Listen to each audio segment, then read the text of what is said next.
down at the bottom, Atagi Boli Elam Hashem, Machai Mesim Atarav Lo Ishir, that HaKadosh Baruch Hu gives life, Machai Mesim, He's going to resurrect the dead. There's an interesting idea over here about this concept of the resurrection of the dead. You know that we're taught that when you go to sleep, so you are partially, right, in spiritual terms, you're considered to be dead because your neshama, your soul, is taken out of the body and it's cleansed and then put back into the body again. And the idea of HaKadosh Baruch Hu being Mechayim Mesim, that it's something that He actually does every single day, right? In a certain way. Obviously, sleeping is not the same as actually being dead, but the concept of taking the neshama out and putting the neshama back in again is really the definition of the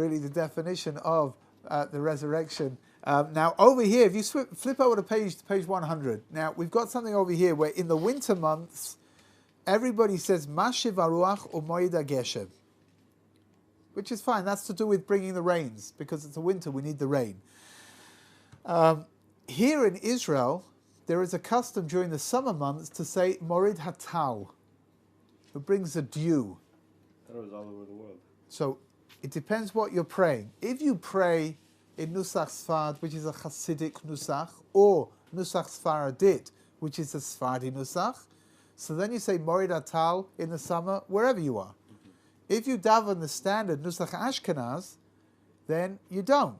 That's why it doesn't appear over here in the Siddur. It doesn't say Morid Hatal, because the Siddur that was printed not for here, it was printed for being outside of Israel. Here in Israel we say Morid Hatal, which means God brings the dew. I think we spoke about this at some point. The dew is something very, very important in the summer. There's no rain over here, which means that the dew is going to come. That's the moisture. That's what's going to give moisture to the land. It's going to allow things to grow. It's going to allow things to work properly. Dew, interesting enough, according to the rabbis, is always considered to be a bracha. There's no concept, there's always a blessing. There's no concept of dew ever being something destructive, unlike rain, which rain, of course, is something very, very important. It's very vital, but too much rain falling too quickly, for example, can be very, very destructive. Right? It can destroy crops. It can cause floods, and rain falling in the wrong time, right, is something which is going to mess everything up. Therefore, rain is something which needs to be given in the right way to be a bracha. Dew is something which is always a bracha. Right, so over here in Israel, we say Morid Hatal. We need the moisture. We really do. Yeah. On top of it, anything else, it's interesting. Dew is pretty fascinating stuff because, where does it come from? You go out on a dewy night, and you stay out for 20 minutes, and already you're beginning to feel the dampness, right? You can feel it beginning to collect. Where's it coming from? It's not like rain, which is identifiable. You see where it comes from. It's there. The manna that was given in the desert came covered with 2 layers of dew. One layer of dew on the bottom and another layer of dew on the top. And the reason for that, why did God use dew? I mean, the simple practical dimension is because on the bottom it was to keep it clean, and on the top it was to keep it fresh. But why did God use dew? Why didn't He, why didn't He use cling wrap or something, plastic wrap? I don't know. Yeah, right. It's because dew is something that's physical, but it's very otherworldly. Right? As the manna itself was something which was very otherworldly and just had a little bit of physicality, right? Contained a little bit of physicality, so they were matched up to each other. God brought the manna, He brought it wrapped up in something which really represented what the manna was. Right? It's got a slightly physical dimension to it, but it was something which was really very spiritual in nature. And then we say, V'chalkel chayim v'chesed. So anybody over here who likes a little bit of grammar, Hebrew, the word mechalkel is an interesting word. Right? The first word over there on page 100 in the bigger print, so mechalkel is made up of mikol kol. Right? The word kol means everything. Mikol kol, of everything. So different explanations that are given. One explanation is a simple explanation that HaKadosh Baruch Hu, God is giving you mikol kol. He's giving you everything you possibly need right now in order to be able to exist. There's also a dimension of mikol kol, kol in the physical realms and kol in the spiritual realms as well. like a duality, right? Which is why you've got this word which doubles up on itself. Again, I've forgotten what it's called in English, but there's a word in English which defines words that describe themselves. Right? So double words are very much like that. In Hebrew, any double word will be like this. For example, a classic example is galgal. Right? A galgal is a wheel. Right? Why is it called a galgal? Because it revolves around upon itself, which means it's. Is it? I don't think it is. Like, boo. Ooh. No, that's no. No, it's a different description. Again, a different definition of a word which defines itself, not a word which sounds like itself, but rather a word which here, like gal, and the idea of kol, right? Machal kel, the same idea, right? Of something repeating itself. So Kodesh Baruch Hu He supports us when we fall, He heals us when we're sick, or Matir Asurim, and He lets us, He frees us. So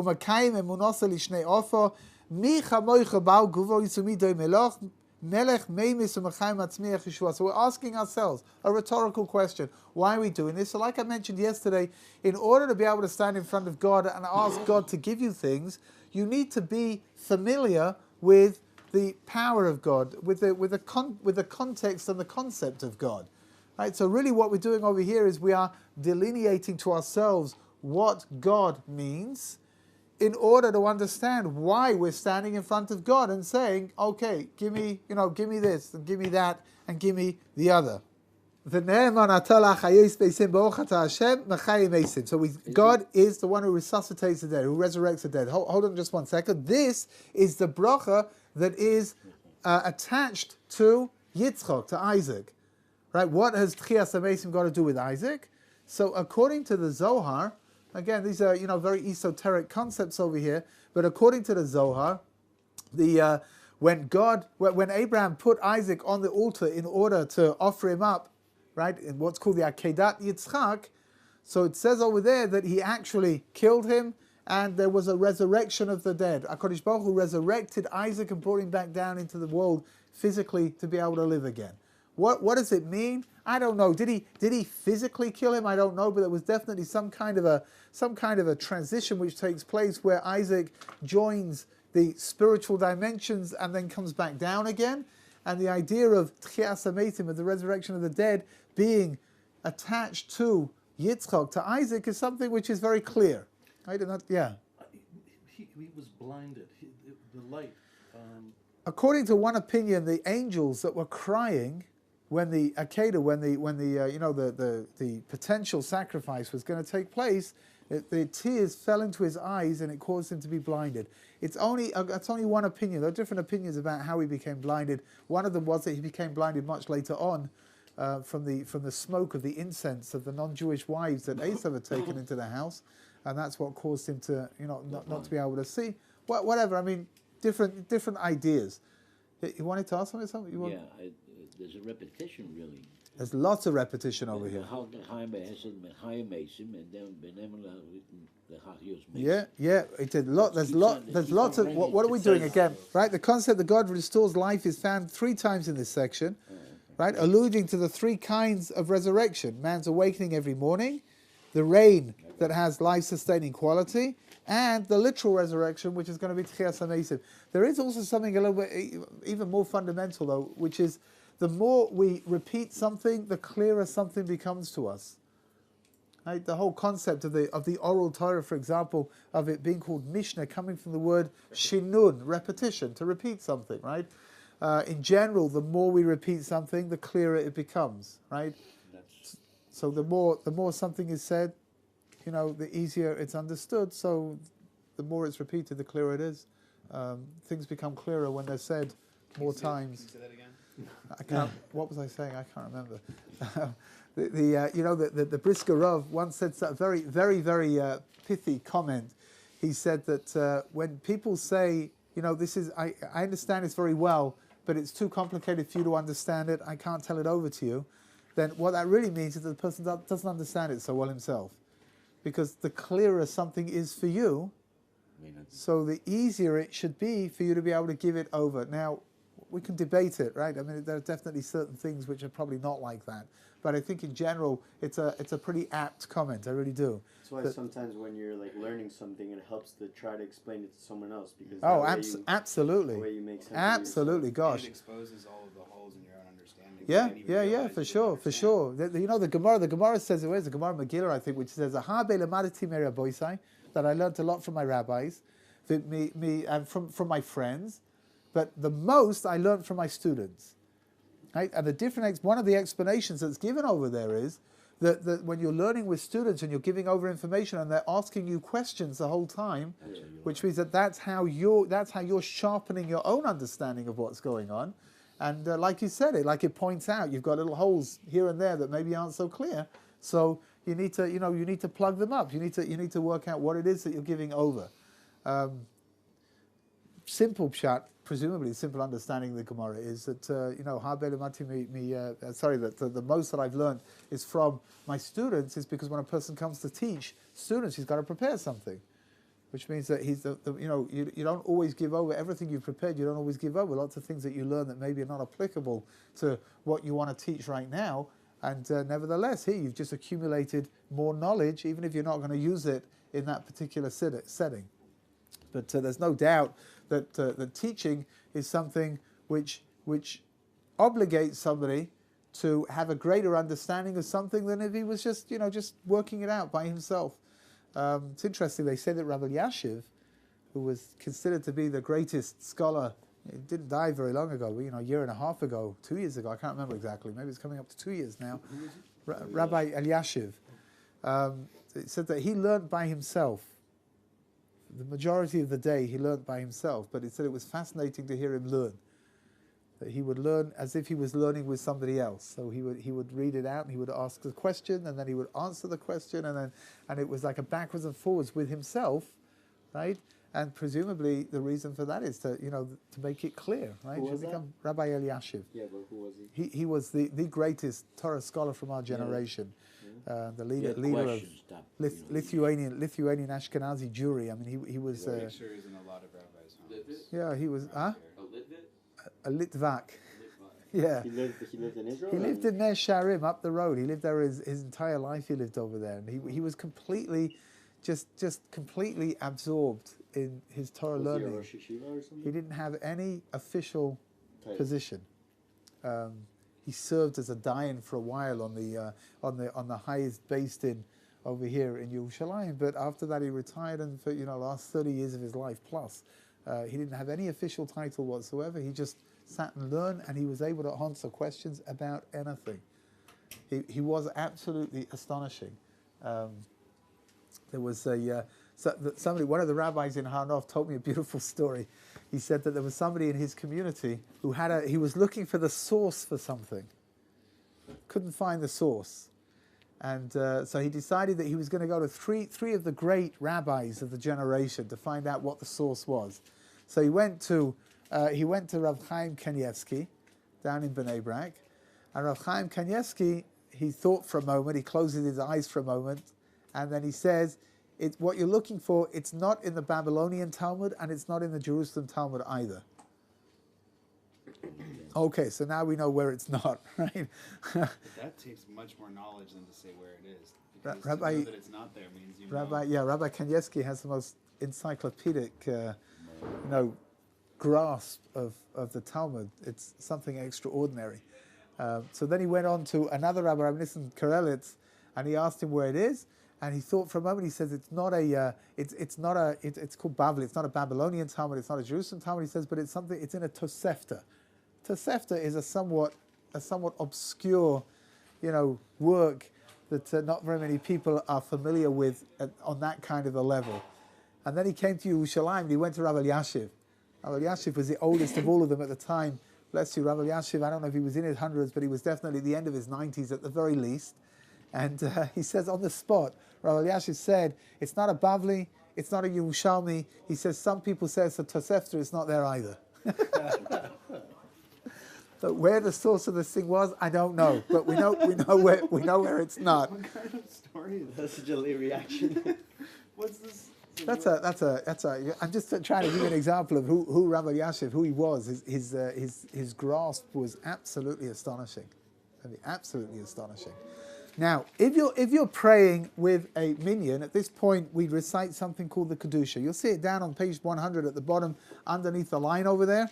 It's where it says Kedusha, strangely enough, and that's what we're reciting. What goes on over here? So it's normally being done in alternates, which means that the community recites Nekadesh et Shimcha Ba'olam. Now again, depending on what nusach you're using, depending on whether you are following the Sfadi nusach or the Ashkenazi nusach, depends exactly what words you're going to say. But the format remains the same. So Nekadesh et Shimcha Ba'olam, Kishen Shemagdishim Oto B'Shmei Marom, Kakatuv Yad Neviech L'Kol Zeh El Zeh Ve'Amar. So first of all, the first basic dimension over here is that all of this is only recited only when you've got a minyan. So the repetition of the Amida is only going to be repeated when there's a minyan. What is a minyan? A minyan is 10 males over the age of bar mitzvah. 10 Jewish males over the age of bar mitzvah in order to make up a minyan. Right now, a minyan is 10 people, including the person who's leading the services, which you don't need to have 10 plus 1. It's 10 inclusive. Right? Once you've got 10 people, you can start davening. Once you're davening, you can repeat the Amida over here. If you're repeating the Amida, you then recite the Kedusha inside of the Amida. When you come to the words, V'kora zeh el zeh v'omar, there is a custom to bow to the left and to the right. Again, if you don't do it, it's not the worst thing you've ever done, I'm sure. It's not the worst thing you'll ever do. If the only thing that God can pin on you when you get upstairs at the age of 120 is that you didn't bow to the left and the right when you said V'kora zeh el zeh v'omar, you're in pretty good shape. Right? Yeah. Do the 10 people have to be capable of all saying Amen? Or Yeah. I'm so if one of them doesn't, then is it? That's the. Oh, that's hold on that a second. That's person's a problem, not the minion. You know what I'm saying? yeah. Yeah. So do you If everybody's capable of saying the word, everyone's capable of doing it. But some people don't. So But then some they- people don't. So that no, they need to in order to be out yeah. So We'll try that again. Coffee, Rabbi? Too much. For those of you who didn't catch what I just said, we'll just repeat that.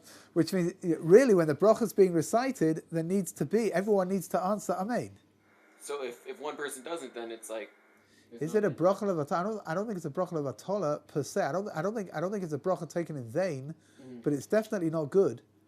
It's That really not. happens Do you leave room for error for newcomers? Like if there's 10 people in a group and I'm like when I was at Chabad like back home, they didn't really count me as a minion because they knew I didn't know everything.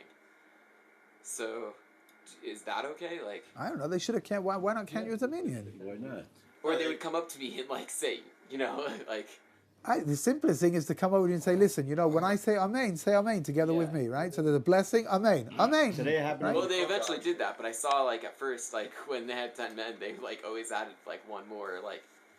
You know what? It is safe. possible. You know what? It is possible that in that kind of a setting, that maybe they just want to make sure. Because First of all, Chabad that doesn't want- maybe they don't really- everybody's Jewish, perhaps. I don't know.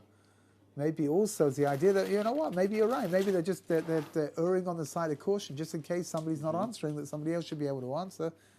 It could be, but I think in general, when you've got 10 people, you can start praying. You don't have to worry Today it about it. happened. Rabbi, what about when there is 9 people and there is a cut, and they use a chumash? Yeah, it's really not the correct thing to do. But they do Do it. what? What was that?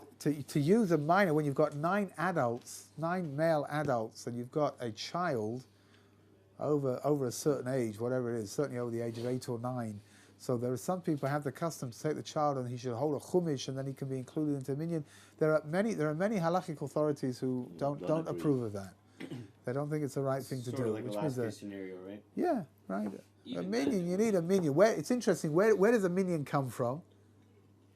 If I were to ask you, where do you imagine a minion come? If you know your chumash, if you know the Torah well, the stories of the Torah well, I would say the most obvious place for learning that a minion is the 10 people that Avram Avinu, the minimum requirement to save the city of Sodom, was 10 people. There should be 10 tzaddikim over there. And God said, okay, I won't destroy it. That's not where we learn it from. The Gemara learns, interestingly enough, that the source for a minyan is the 10 spies who came back from Israel with a negative report are called in the Chumash an Ada, a congregation. And the Gemara learns from that that number 10 makes up a congregation, and with the number 10 you can now do things that you can't normally do, right? If you've only got 9 people, you can't repeat the Amidah. You've only got 9 people, you can't recite the Kedusha. The minute you've got 10, you can. And the Gemara learns from the 10 spies that came back with a negative report that is considered to be a community, a congregation. So you do And they were Kedusha appointed. in the presence of a minyan in the individual Shmoneh Esrei, or only in the... No, only in the repetition.